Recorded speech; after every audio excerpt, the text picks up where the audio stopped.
বিয়েবাড়িতে যে গরুর মাংসের রেজালাটা আমরা খাই ওইটার স্বাদ কেন জানি অসাধারণ থাকে। তো আজকে বিয়েবাড়ির স্টাইলেই গরুর মাংসের রেজালাটা করেছি, দেখতে যেমন অসাধারণ হয়েছে, খেতেও আলহামদুলিল্লাহ অসাধারণ। চলুন রান্না করা যাক। তো রান্না করছি আজকে গরুর মাংসের রেজালা। এর জন্য প্রথমে আমি কিছু পেঁয়াজ বেরেস্তা করে নেব।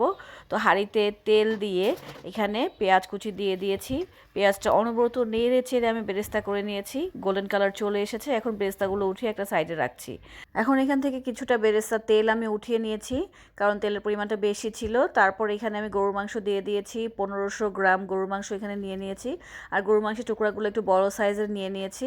এখন এখানে দিয়ে দিয়েছি পেঁয়াজ বেরেস্তা 1 কাপ, দিয়ে দিয়েছি কাঁচা মরিচ, দিয়ে দিয়েছি 4 চা চামচ পরিমাণ টক দই, দিয়ে দিয়েছি 6 চা চামচ পরিমাণ আদা আর রসুন বাটা, আর দিয়ে দিচ্ছি এখানে গরম মশলা পাউডার।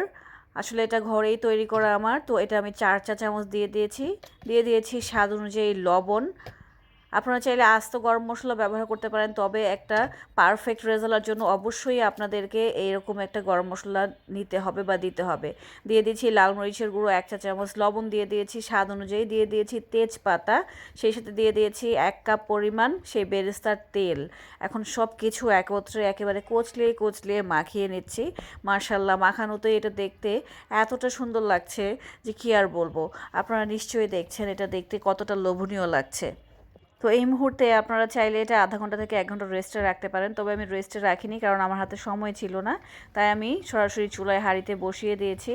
তো প্রথম 5 মিনিট আমি হাই আঁচে রান্না করে নিয়েছি। আর মাংস থেকেই পানি ছাড়বে, এখানে আমি বিন্দু পরিমাণ পানি কিন্তু অ্যাড করিনি। তো এটা রান্না হতে থাক চুলায়। অন্যদিকে আমি এখানে কিছু বাদাম বেটে নেব। নিয়ে নিয়েছি কিছু কাঠবাদাম, কাজু বাদাম, আর হচ্ছে কিছু কিশমিশ। তো এটা সামান্য পানি দিয়ে আমি ব্লেন্ড করে নিচ্ছি। তো এইদিকে মাংসটা দেখতেই পাচ্ছেন কী অবস্থায় এসেছে। তো এখন এটা 30 মিনিট পরে আমি ফিরে এসেছি। তো এখনও পুরোপুরি সফট হয়নি। এই মুহূর্তে আমি বাদাম বেটে রাখা ওইটা দিয়ে দিচ্ছি। এটা অবশ্যই দিবেন আপনারা, একেবারেই কিন্তু মিস করবেন না এই রেজালাতে। বাদামটা দেওয়ার পর খুব ভালোভাবে মিলিয়ে নিচ্ছি, আর সেই সাথে এখানে আমি একটা টমেটো অ্যাড করে দিচ্ছি। আপনারা চাইলে টমেটোর পরিবর্তে টমেটো কেচাপও অ্যাড করতে পারেন, তবে আমার কাছে ফ্রেশ টমেটো দেওয়াটাই মনে হচ্ছে ভালো। আবারও রান্না করে নিচ্ছি আমি 20 মিনিট। ফিরে এলাম 20 মিনিট পরে। একেবারে শেষ মুহূর্তেই কিন্তু চলে এসেছি। শেষ মুহূর্তে দিয়ে দিচ্ছি আমি গুঁড়ো দুধ 2 টেবিল চামচ পরিমাণ। দিয়ে দিচ্ছি এখানে ঘি প্রায় 2 থেকে 3 টেবিল চামচ পরিমাণ। তো ঘিটা যেহেতু জমাট বাঁধা ছিল তাই আমি রেশিওটা এভাবে বলছি। আর দিয়ে দিচ্ছি বেশ কিছু পরিমাণ বেরেস্তা, দিয়ে এগুলো খুব ভালোভাবে মিলিয়ে নিচ্ছি। আর একেবারে মিডিয়াম টু লো আছে এটা আমি আরও 10 মিনিট রান্না করে তারপর এটা নামিয়ে নিচ্ছি। নামিয়ে নিয়েছি আমাদের মজাদার স্বাদের এই গরুর মাংসের রেজালাটা। এর লুকটা জাস্ট অসাধারণ এসেছে, দেখতেই পাচ্ছেন। দেখতে যেমন সুন্দর হয়েছে, খেতেও কিন্তু একেবারে সেই বিয়েবাড়ির গরুর মাংসের রেজালার টেস্ট এসেছে। অবশ্যই বাসায় একবার হলে তৈরি করবেন।